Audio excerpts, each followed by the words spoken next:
Perkenalan, nama saya Rosmini. Saya adalah mahasiswi PPG dalam jabatan gelombang 1 tahun 2025. STPK Santo Fransiskus Semarang dengan NIM 2510445. Saya mengajar pendidikan agama Katolik dan Budi Pekerti di SDN 37 Kemayo, Kecamatan Sengatemila, Kabupaten Landa, Kalimantan Barat. Kali ini saya akan melaksanakan praktek pembelajaran agama Katolik dan Budi Pekerti kelas 5 dengan tema terlibat dalam kehidupan menggereja. Saya menyadari pasti dalam video ini ada kekurangan, oleh karena itu kritik dan saran sangat saya harapkan. Terima kasih dan selamat menyaksikan. Selamat pagi anak-anak.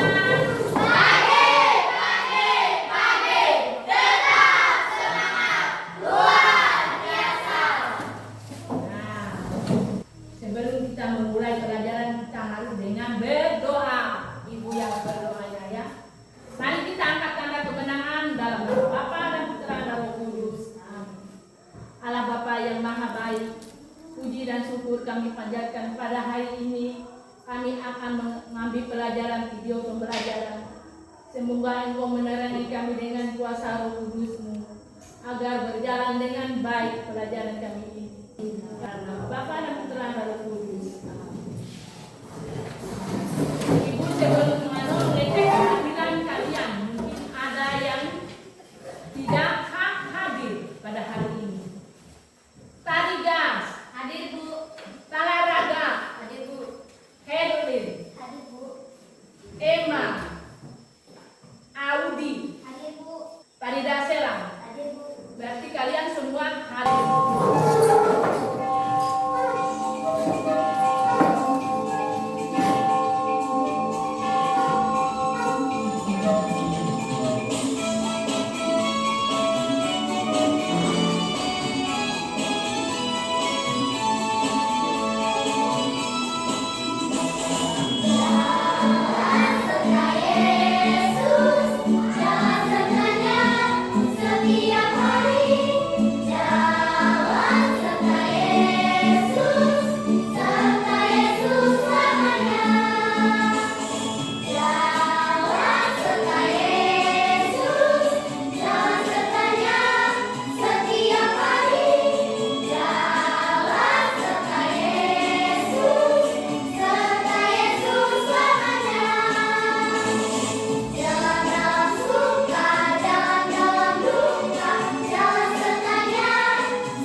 Sebelum Ibu memulai pelajaran, Ibu akan bertanya kepada kalian, apa yang membuat gereja lebih sekedar tempat ibadah? Saya Bu, Silakan. gereja lebih dari sekedar tempat ibadah karena di sana kita bisa belajar tentang bertemu dengan teman seiman dan merasakan kebersamaan sebagai satu keluarga umat Allah. Mantap, berani. Di gereja kita tidak hanya berdoa, tetapi juga belajar menjadi orang Katolik yang baik. Harus dikembangkan. Bagaimana pengalaman kalian dalam mengikuti kegiatan menggereja?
tujuan pembelajaran pada hari ini. Tujuan pembelajaran pada hari ini, peserta didik mampu memahami tentang rahmat dan Roh Kudus, sehingga terdorong untuk melibatkan diri dalam hidup menggereja.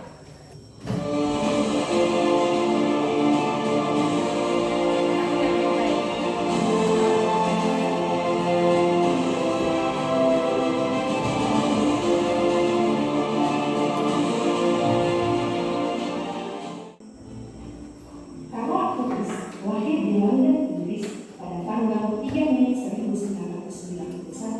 Saat itu, keluarganya berada di London karena alasan pekerjaan. Namun pada bulan September tahun yang sama, keluarga Akutris kembali ke Italia dan menetap di Milan. Dan tinggal di dalam Putih. Mencintai Bunda Maria, sebab jika hidup bersama Yesus dan dalam Yesus adalah sebuah rahmat, tentu untuk sampai ke sana, cara termudah adalah berjalan bersama Maria. Karena dialah sang Bunda dan pemurah diri.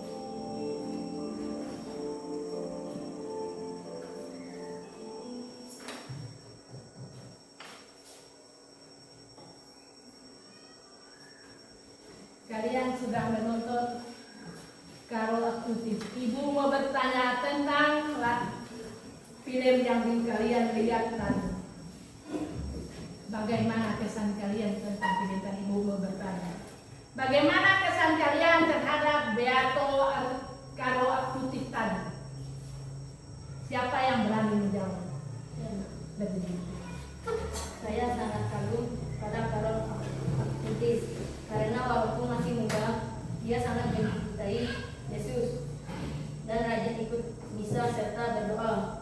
Dia juga rendah hati dan suka menolong orang lain, terutama teman-teman yang kesepian.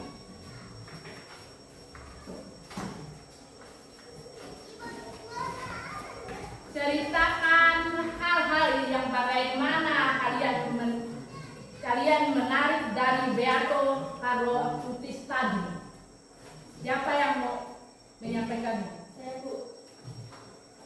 Yang menarik bagi saya adalah Carlo suka komputer dan teknologi, tapi dia tidak menyalahgunakannya.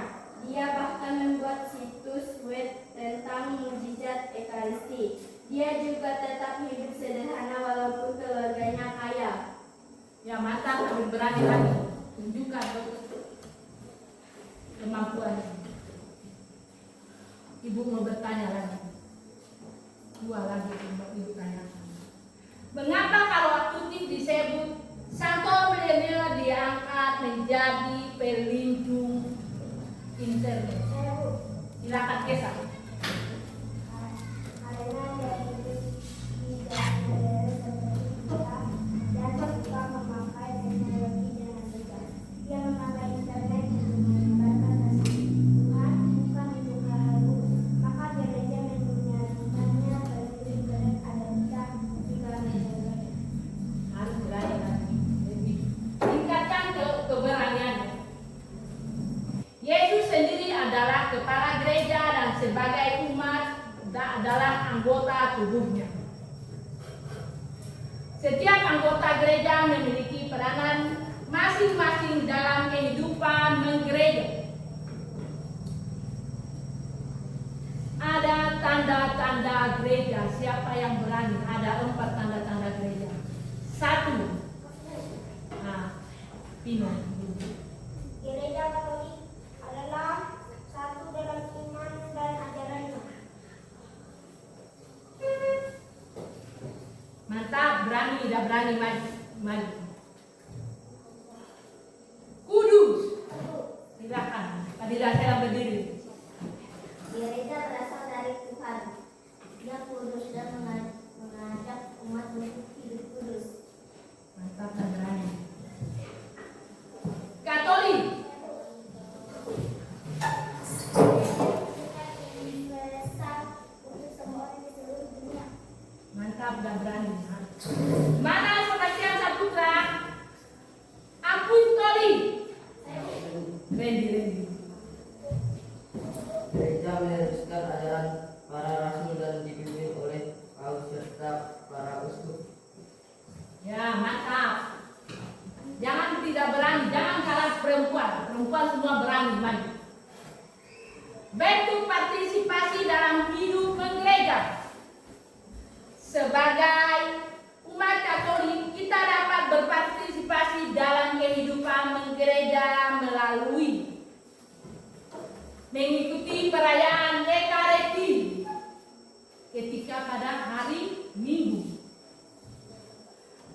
hari raya yang ditentukan.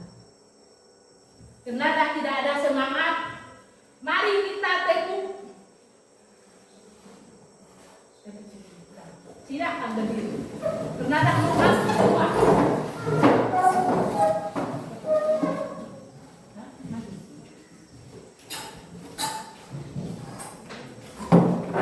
Karena ngantuk semua. Tepuk semangat Koboy. Semangat, semangat kita. Semangat, semangat kita.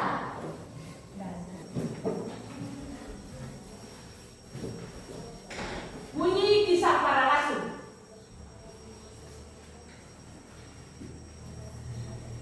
Empat satu.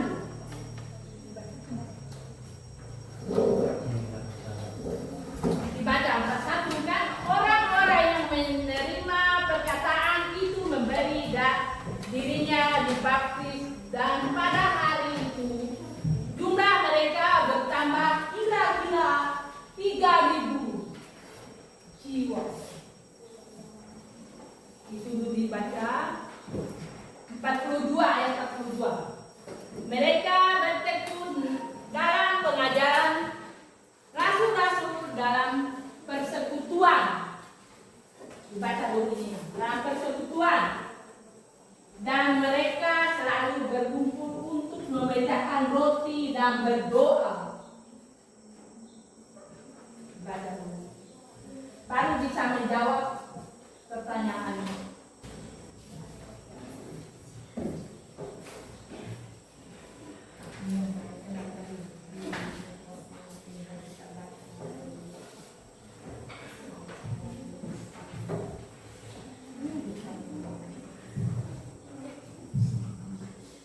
Berdasarkan poin itu, misalnya dibaca poin itu satunya, poin hasilnya dan kan jawabannya ada siapa lupa kalau itu naik dibaca lagi tengok kelompok kita naik kelompok satu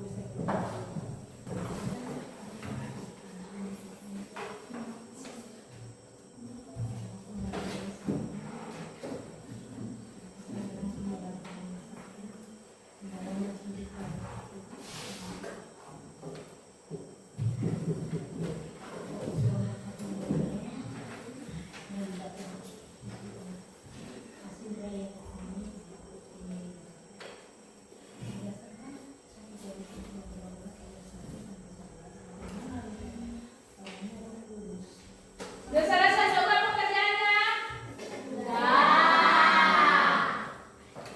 Kalau sudah selesai, Ibu tunjuk satu persatu menyampaikan kelompoknya.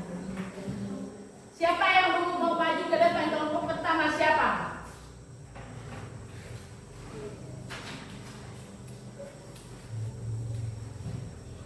Kok tidak ada yang berani, katanya sudah selesai?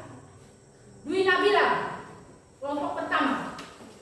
Silakan maju ke depan, sampaikan hasil diskusinya.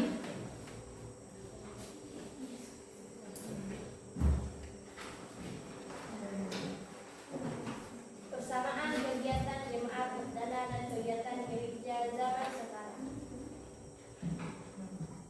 Memecahkan roti, perayaan Ekaristi, perayaan sakramen, pengajaran para rasul, sekolah minggu, katekese, persiapan komuni pertama, persekutuan, paguyuban putra atau putri altar, kelompok doa, saling berbagi, bakti sosial gereja, kunjungan ke panti asuhan, donasi paroki, memberi kesaksian, hidup jujur, bersikap kasih, menjadi teladan lingkungan. Dah, silakan duduk. Mantap, 100. Tarik kelompok, tarik maju. Ini yang maju.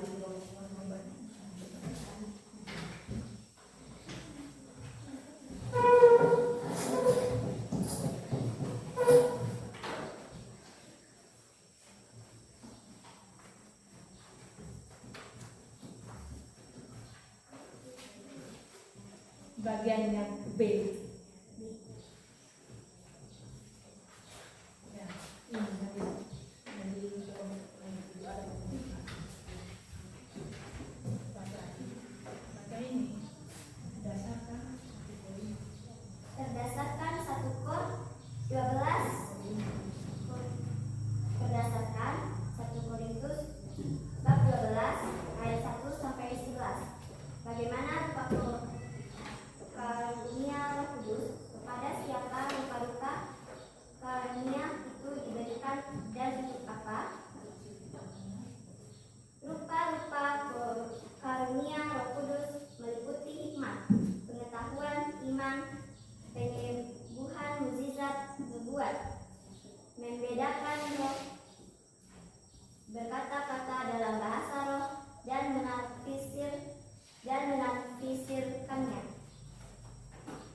lagi. Yang nomor hasil kelompok kalian, yang nomor 2.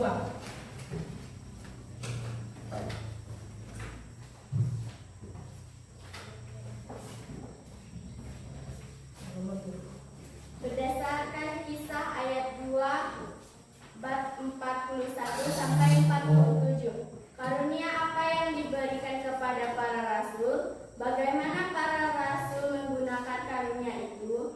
Para rasul menerima karunia mujizat, pengajaran, dan mempersatukan jemaat.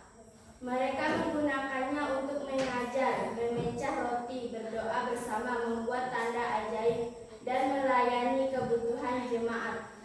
Yang kedua lagi.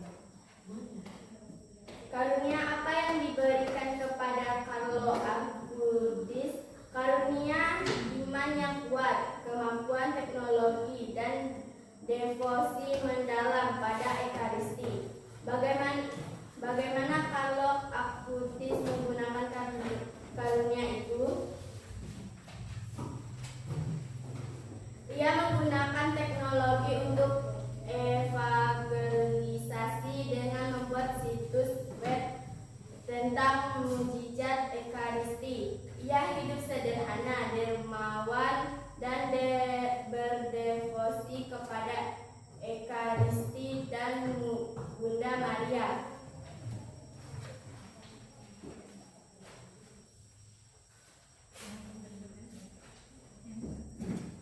Silakan duduk, mantap, tak berani tampil. Kelompok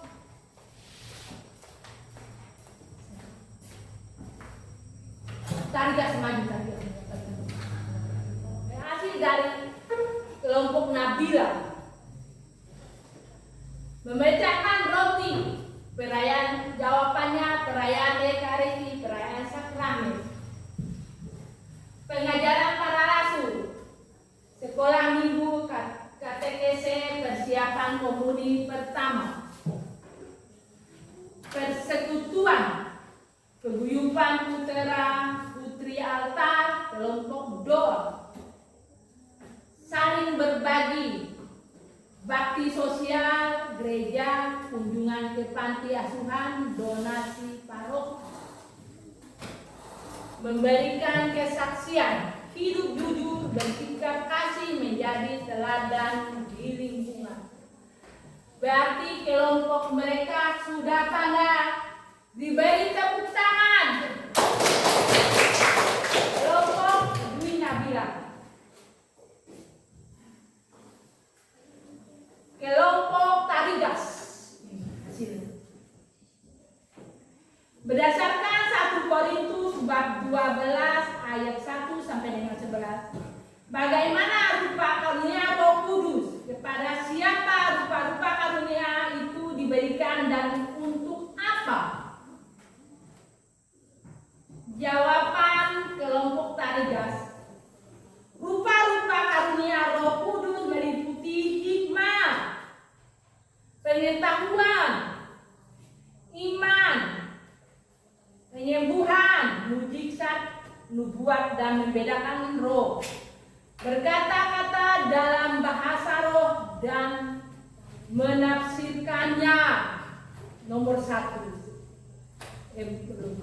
Karunia diberikan kepada tiap-tiap orang secara khusus oleh roh, sesuai kehendaknya.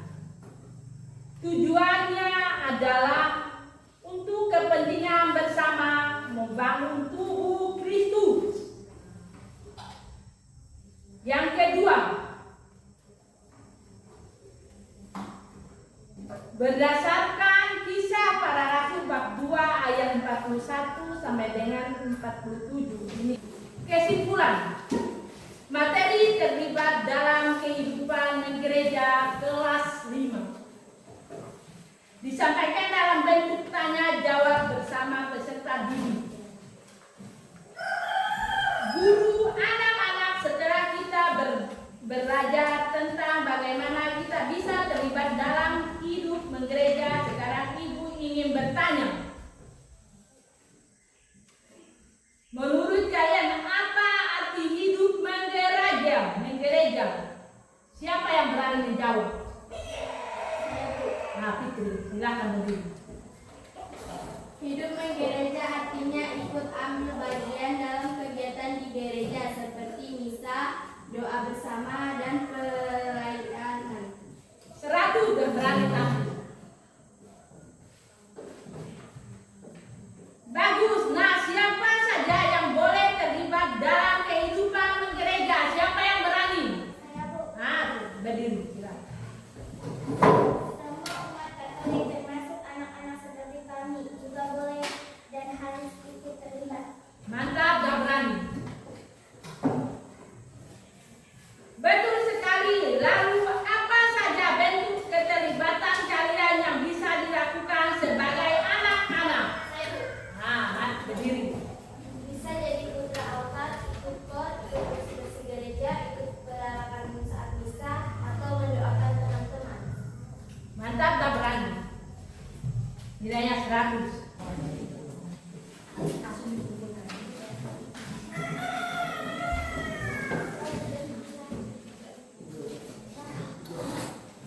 Ingat apa yang disampaikan tadi itu hasilnya.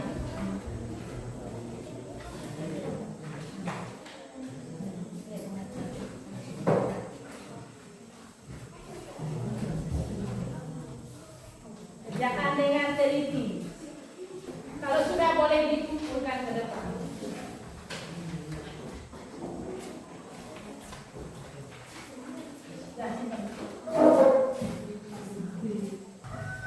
Apakah kalian aktif mengikuti perayaan Ekaristi setiap hari Minggu? Ya. Ya, mantap. Apakah kalian terlibat dalam kegiatan pelayanan di gereja? Ya. Apakah kalian berusaha membangun persaudaraan dengan umat lain di lingkungan komunitas? Maksudnya di lingkungan luar. Ya. Tapi semua mantap. Ibu memberi tugas menulis ringkasan singkat tentang terlibat dalam pelestarian lingkungan untuk materi yang akan datang.